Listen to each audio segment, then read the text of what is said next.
Deadlines, man. I work very good under pressure. All right, elaborate. But yeah, another another thing. Just recently, to circle back to that Octobars thing. I think it was Tino who ended up winning that. And I watched his interview on shooting the shit, Mm. and he was mentioning, about raising your presence. You can't just come in here and just throw an entry in every now and then and have expect people to take you serious. Like you got to be consistent, and consistency is a definite key in your online presence and how well or poorly people fuck with you, right? And I took that and I really ran with it. I was like, yo, the man is right. So I just started entering everything that I possibly can. And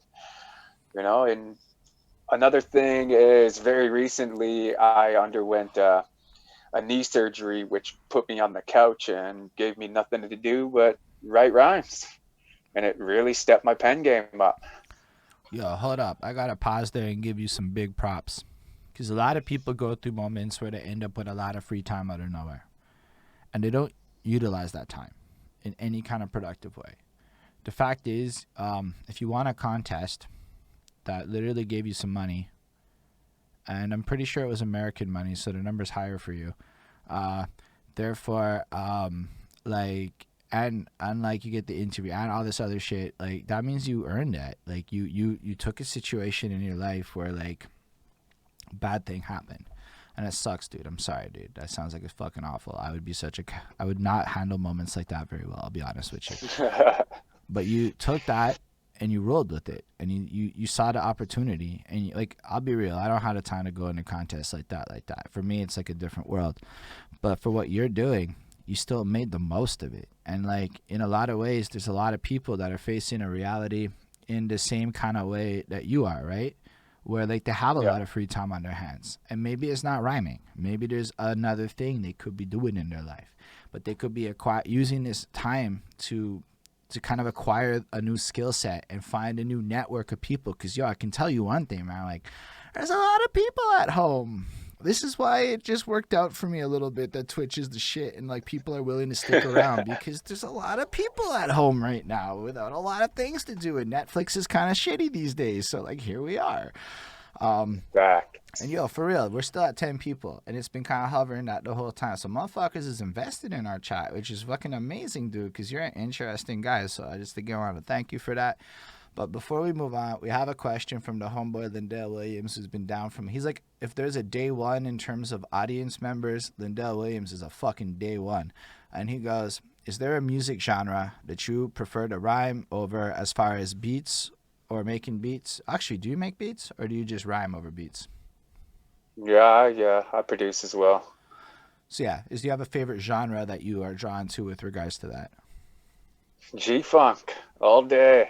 If Okay, I could rap over and make nothing but that West Coast G Funk, man, that's where I'm gonna live. amazing. All right. For the sake of it, who are your favorite G Funk people that are not Dr. Dre? Warren G, hands down. Fair enough. Who else do you like? Just let the people know. People like Nate Dogg and there were sounds that were coming out from Too Short that were just absolutely phenomenal. Okay, one of your songs has this bounce to it, and I don't want to say it in case I look stupid, but I was like, that sounds so Bay Area. Just has like a wobble bounce to it, and it felt like it was some Bay Area. I can't remember which one it was. So when you said Too Short right there, I'm like, no shit, man. I was able to feel that in one of your tracks right now. Ah, that's dope, dude. Sorry, go on.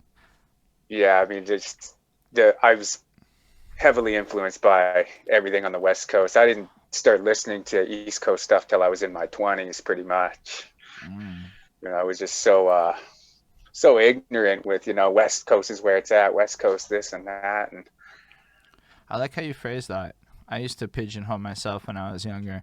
I'm not gonna lie, and I'm not proud of this now, but I used to be Hobson's the shit, everyone else sucks type of guy, like that crowd of people who was like, a big Eminem stan, and just kind of said everything else was trash. I used to be that guy. It's not my proudest moment, but I like how you said it because to me, I felt like I was ignorant, And so now I feel like opening my eyes and listening to all sorts of other shit allows me to be able to hear your album, hear projects. I don't know. We'll talk about that in a quick minute. And like see a lot of your influences and embrace your music with a more deep ear and appreciate you in a bigger way. The homeboy Ismail has a question. All y'all watching, feel free to throw your questions, yo, for real. Like it's partly your interview as well as it's us, like so. Feel free to just ask your questions. I talk a lot, but it is what it is. But do you listen to Brother Lynch Hung? Brother Lynch Hung is the shit, man. Strange music, baby. That's awesome. I'm glad you like him. He's a fucking very talented guy.